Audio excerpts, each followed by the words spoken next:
तो वर्क का कॉन्सेप्ट हुआ खत्म। अब आ जाओ एनर्जी पर। Energy, energy, energy. एनर्जी के बिना दुनिया बर्बाद है।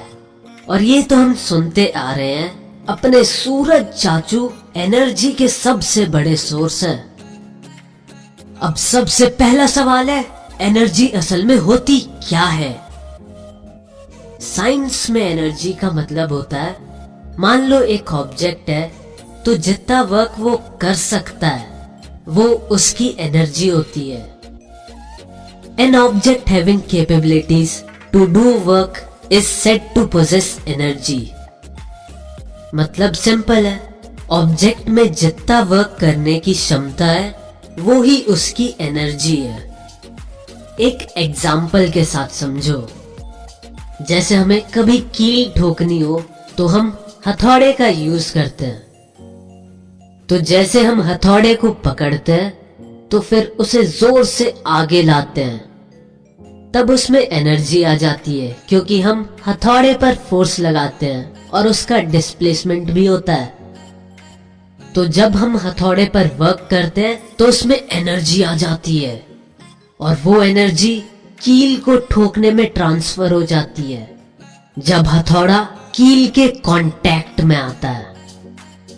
तो इससे हमें पता चलता है, जब हम किसी ऑब्जेक्ट पर काम करते हैं तो उसमें एनर्जी आ जाती है, और जब वो ऑब्जेक्ट कुछ काम करता है तो उसके अंदर से एनर्जी निकल जाती है।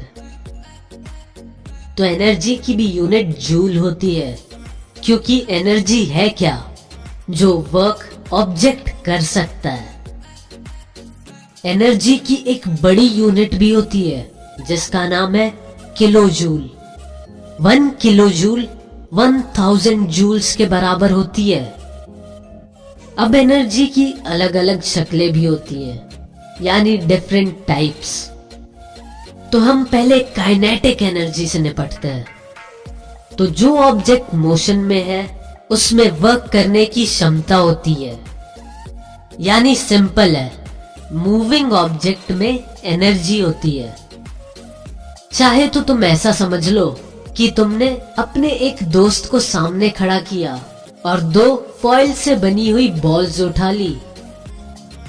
एक फॉइल तुमने धीरे से मारा और एक पूरी जान लगा के मारा, और फिर अपने दोस्त से पूछना कि कौन से वाले में ज्यादा दर्द हुआ।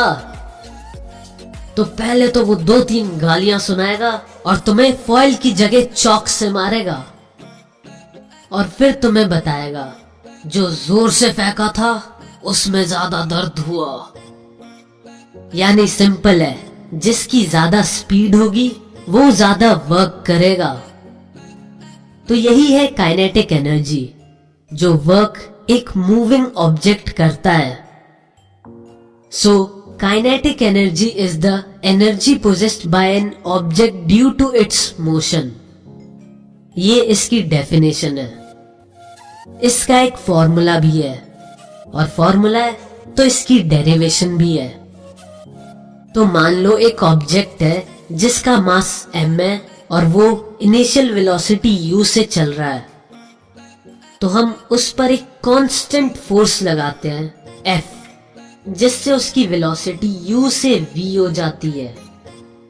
तो वेलोसिटी चेंज हुई है तो एक्सेलरेशन भी प्रोड्यूस हुआ होगा, उसको हम a मान लेते हैं। और किसी ज्ञानी ने तुम्हें ये इक्वेशन सुनाई होगी, v² - u² = 2as। तो इससे डिस्प्लेसमेंट की इक्वेशन निकलती है s = v² - u² / 2a। तो यहां से हमें डिस्प्लेसमेंट मिल गया। अब बात करते हैं फोर्स की। तो फोर्स ma होता है। वर्क निकालने के लिए हमें फोर्स इंटू डिस्प्लेसमेंट करना होता है। तो यहां हम करेंगे ma into v² - u² / 2a।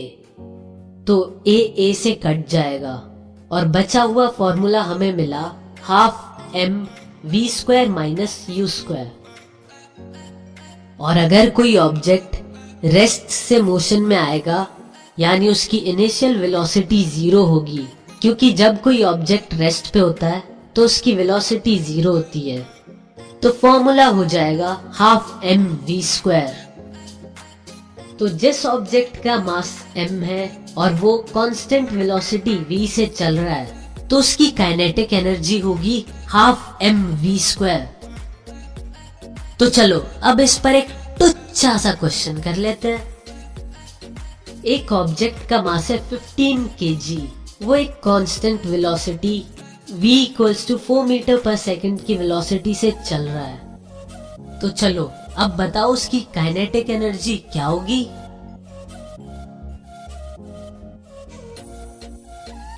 सोचो सोचो।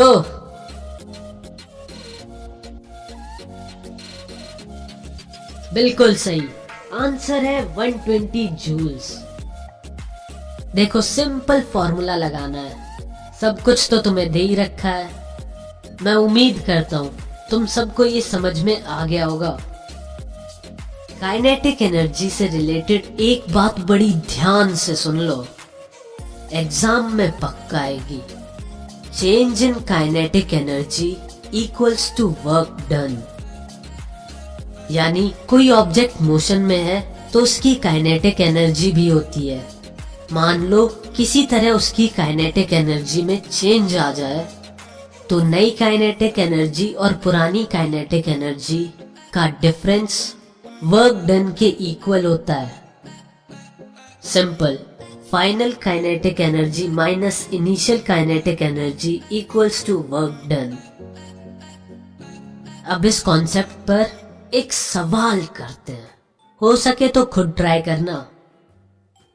मान लो एक ऑब्जेक्ट है जिसका मास 50 kg है और वो मोशन में है और एक फोर्स के कारण उसकी वेलोसिटी 4 मीटर पर सेकंड से 6 मीटर पर सेकंड हो गई।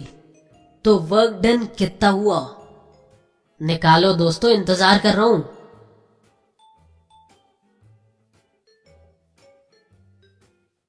या फास्ट फास्ट।